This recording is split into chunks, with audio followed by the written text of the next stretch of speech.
Noob D&D Dad here, and we are talking session 43 of my son's campaign. So this is a Noob DM recap. So what I did, and I'll tell you, this happened. Look at that artwork. Page 93 of the new player's handbook. So cool. And yes, that happened. Black Dragon spraying acid on my players in session 43. So they have stepped outside of the Dragon of Icespire Peak, and we are now on our way to do a level 8 mission at Candlekeep. And then once we get up to level 10 from Candlekeep, we will go into Vecna Eve of Ruin. But for the 1,000-mile journey down to Candlekeep, we are in homebrew mode, and I'm having a blast. So right now they are in Waterdeep, and they're still, last time you remember, they were at Marley's Magical Musts, and my son decided he still had some business there. So they started the session there because my son had been looking through the Dragon of Icespire Peak book because I let him just have full-on curtain up because they had passed that book. And he's basically been remembering a lot of the items they found, and he's wanting to sell them so he can buy cool stuff. So I am just going to talk about what I allowed to be bought and sold at this magic shop. Figured it's in Waterdeep, so it's kind of a bigger place. There has been things I say, no, I don't have that as the shop owner. And there's also been things I changed the price around. So I'll just give a brief summary of the stuff they bought and sold there. So here we go. They sold their Dreadhelm and their Instrument of Illusions, each for 100 gold. They sold their Mithril Chainmail for 400 gold. They bought a Scroll of Knock for 100 gold. They sold a Hat of Wizardry for 200 gold. Now, it's only worth 100, but I decided since it has like history on it and he's been wearing it and leveling up in it and killing stuff in it, that it kind of has some history, so it's worth a little bit more. So 200 gold for that. The players purchased a Headband of Intellect, and my son is a wizard, so that is hugely useful to him. I charged him $1,000 for that, though. That's 1,000 gold. And what else did they get here? Marley offered okay, I invented a cursed item on the spot, and I'm kind of proud of it. So my friend wanted to buy something to do with knock, like a wand of knocking or whatever, or at least a scroll, which he bought a scroll for 100. But the store owner said, I have a cursed wand of knock. So it's a wand of knock. It costs 700. You can use it once daily and it recharges in the morning. But every time you use it, you roll a d20. If you roll above a 10 2 times in a row, so on 2 different rolls, then the wand dissolves. Otherwise, you have a free use of knock every day. Players declined that. I thought it was cool, and I was proud of inventing a cursed item. And I'm like dipping my toes into the inventing cursed item pool. And I really liked it. So I think I might start adding more little curses on things. Plus, I just invented the Wand of Knock. That doesn't exist as far as I know. What curses have you put on items? Or what other items that already have curses are cool that you want to talk about? I love hearing about it. Okay, Marley offered 1,000 gold for the Headband of Intellect. He sold that. Okay. I busted out Xanathar's Guide to the selling magic items, and the players rolled super high on their charisma, and so my son finally sold the Staff of Withering, and I feel a little bit responsible for this. I'll go into this in a second. But they rolled so high that he offered 150 of the value, so it was actually ended up being 6,000 gold, which I think they were excited for. But let me say something about this Wand of Withering. So my son had got it. He was kind of excited to use it. And I offered this trade last time, and I really wanted him to get the Ring of Resistance or whatever it's called, Ring of Protection. And I was kind of disappointed that he kept it. They didn't sell it to buy like cooler like wizard stuff. But it is a wizard thing, and I think I was kind of verbally disparaging it. And I think I took the wind out of his sails that he didn't want to use it anymore. Now, he was excited about other items, and he was excited to get money, but I think I maybe convinced him to sell it, and I feel a little bit bad about that because I think he was going to have fun using it, However, he did use a super homebrewed dagger on this dragon that we're going to talk about here in a minute. So I maybe need to watch it and let him have fun and not disparage that. So, I mean, it wasn't too bad. It's just like one item.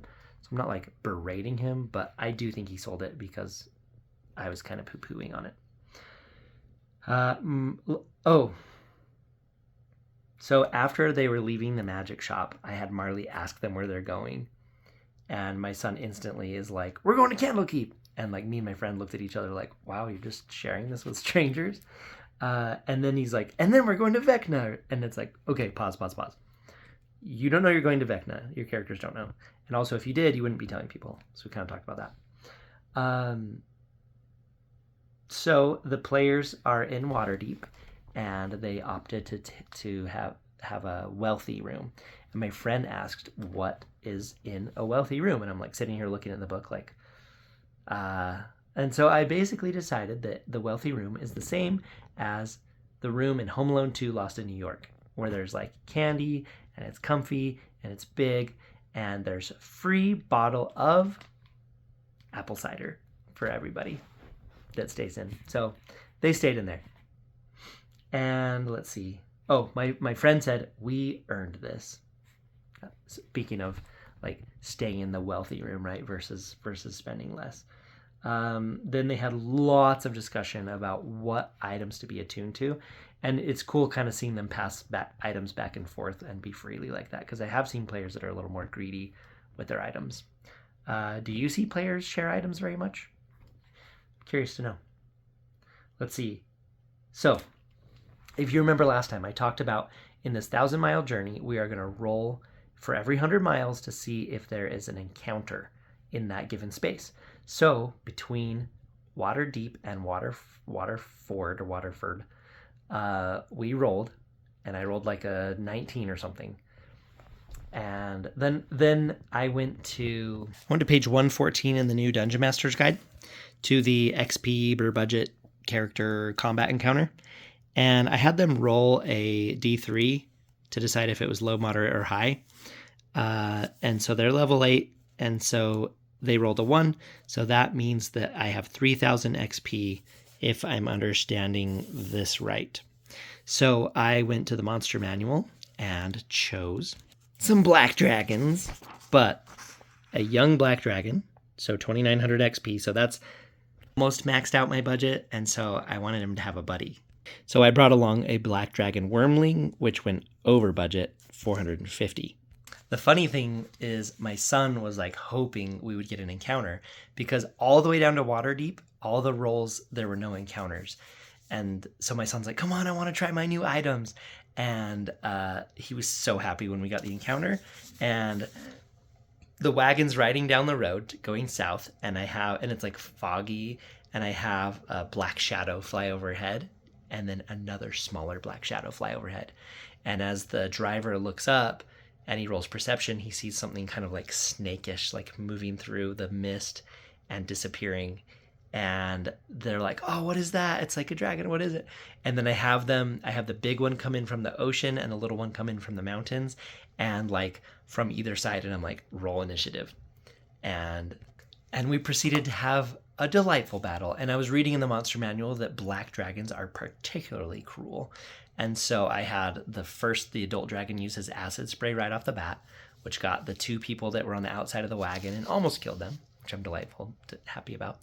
And then the young dragon came in, and I think he used the acid spray as well, and fried them almost to death again.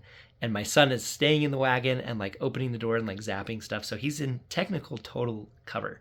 So I had fun running these 2 dragons because these characters are level 8 and they're super powerful, and they have a rod of resurrection and they have a ton of healing potions, and they're very powerful. And I'm just like, you know what? I'm going to run these dragons like as best as I can, and let's see how it goes. And at one point, I think my son had 2 hit points left, and then the cousin, who we were just driving his character because he didn't show up again, he was dead, right? He was at 2 death saving throws failed. One because my friend blew him up and the monster up with a fireball. So he failed the death saving throw. But it was an awesome, glorious battle, and I'm proud of how I drove the dragons. One thing I'm always wondering about dragons is how quick they can turn around. I don't think they can turn around on a dime. So I had the dragon fly over the wagon. So like if this is the wagon, the dragon flies over it, and then the big dragon cuts south, and the smaller dragon flies over it and cuts north, right? So basically both dragons are trying to turn around so they can do another pass. So my son, the wizard, casts flying on himself and goes after the big dragon with his, and just bear with me, maybe you'll think this is ridiculous, +3 vicious dagger of dragon slaying. So he goes after it with that. And I don't have every move memorized, and that's also not what this is for. This is kind of for the DM, like what choices I made as a DM. But I get them turned around pretty quick, and then they can get back into the fight. And as far as which enemy to pick, I'm picking closest enemy because I feel like these dragons are pretty smart. I decided it's a young dad dragon out with his son, because a young dragon can be up to 100 years old. So he could definitely have a 5-year-old wormling. So yeah, at one point the big dragon gets poisoned, which probably saved my son because then he had disadvantage on some stuff. These guys are just launching fireballs.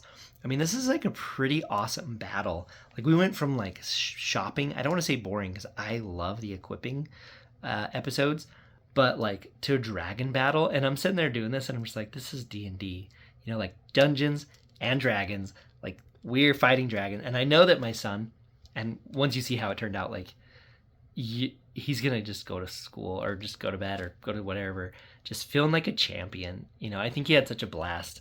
I kept him up late on a school night, oopsie. But yeah, acid sprays, the vicious dagger doing huge damage. He flies over there, he stabs the dragon in the eye, does a huge amount of damage, and then you know, the turns all go around again. My friend shoots a fireball accidentally at the dragon that's right close to his buddy who's already dying. And I let him do it. I was just sitting there quietly, and he's like, I'm shooting a fireball. And I was like, okay. So he rolls all the damage, and I'm like, okay, do you remember where the dragon is? And he's like, oh, yeah, it's like here. And I was like, do you remember what the dragon did last? And he's like, and I'm like, he bit your buddy. He's right there by your buddy. The fireball's going to hit your buddy. and I let my friend kind of retroactively at least walk himself back so he didn't blow himself up in the blast as well. But yeah, that caused his buddy to fail a second death saving throw, because that's how that works, I learned. What else? So my son ended up stabbing the dragon in the other eye, the big dragon, and that killed him. And then with only like 2 hit points left, he gets up and he goes and he heals the cousin's character who's laying there dying while there's a dragon sitting here. And then it's the cousin's character's turn, so he pops up and firebolt the back of this dragon. So this dragon's thinking they're winning, right? Because he's facing this other guy. He's just acid sprayed him again because his acid spray finally recharged with the roll. And he's thinking he's winning. Meanwhile, his dad just died, got stabbed in both eyes. And then this one character got healed. And then he pops up and just shoots him in the back. And like the last thing he sees is like this flash, and his life is over, and he's in like dragon spirit world. So I thought that was tons of fun. The next part after that is, I think, my favorite part of the whole game, and is treasure, which I can just divvy out myself, or I can roll for it. And let's see how I did it. I started with the DMG. I rolled for the rarity of it based on their level, and then, or they rolled, and then I had them roll. So once we found out it was a rare, I had them roll a d4 to find out if it's Arcana, Armament, Implement, or what's the last thing? Relic. So it came out to Arcana. So they rolled a d100 and it came out to the bowl of like water elementals or whatever. Because I'm like, yeah, you can get a magic item for this. But they decided they were going to use Heroic Inspiration on the treasure roll, which is totally allowed. And then my friend at the vet group argued that a D100 should be one roll, like one die. And I was kind of fighting that, and then he's like, no, it's a D100. And I'm like, oh, okay. Because at first I was like, you can use a Heroic Inspiration on just one half of the D100, like a D10, right? What are your thoughts on that, by the way? But yeah, now I let both groups re-roll a D100 with Heroic Inspiration, even if it's for treasure. So they decided to use it to re-roll because they didn't want that thing and they wanted another chance. And they got a necklace of fireballs. And then I had them roll for how many beads with 8 beads on it. So these guys are the fireballiest folk. Fireball and everything. And they have more fireballs. So great. And then I had there be like a bag of 480 platinum. And I came to that math with the treasure hoard and the DMG as well. But instead of being gold, because I thought it'd be ridiculous for dragons to have like a huge amount, like 4,800 gold on their person, I'm like, you know what? This is going to be a bag of platinum. That's also kind of a unique and fun find. So, Dragon Battle. I was not thinking that I would have a dragon be one of the encounters if we rolled the 50% encounter likelihood on the way down to Candlekeep. But I like black dragons. I like how mean and nasty and ruthless they are. And I think that it was kind of appropriate for them to pop out kind of by the coast. So I just love busting out the monster manual and like looking in the index and being like, who's next? Like who's going to come out to play? It's like I'm digging through a box of toys. So yeah, that's session 43 of my son's campaign that I'm DMing for as a noob DM, having walked out of Dragon of Icespire Peak and now kind of free ranging it down to Candlekeep in 100-mile increments with 50% chance for an encounter. So this has been an absolute blast. I love this. I mean, I've always liked video games, but I just think this is so much better because you can just do anything. And I know a lot of people like don't like D&D right now with whatever Wizards doing, but I am having so much fun with the history, the 50-year history of this game, and just the love for this game online and everybody that's following along on this adventure. It's been so fun. I feel like everyone's coming with me. Like, I'm like, oh my gosh, I can't wait to go tell everybody that my son just like used this crazy homebrew dagger and like double eye stabbed this young black dragon. Like, so much fun. So anyway, I'm having a blast and I hope you guys are having fun joining me. So I appreciate you're here. Anyway, we will see you on the next one whenever I may finally record that. From right now, it's the 23rd. Actually, it's the 24th. It's because after midnight of January. Tomorrow, I am DMing for the Vet Lounge, the veterans group, in the Curse of Strahd. I believe it'll be session 9. So I have some videos to catch up on. Anyway, thanks for watching. Make sure and tell your mom. See you on the next one.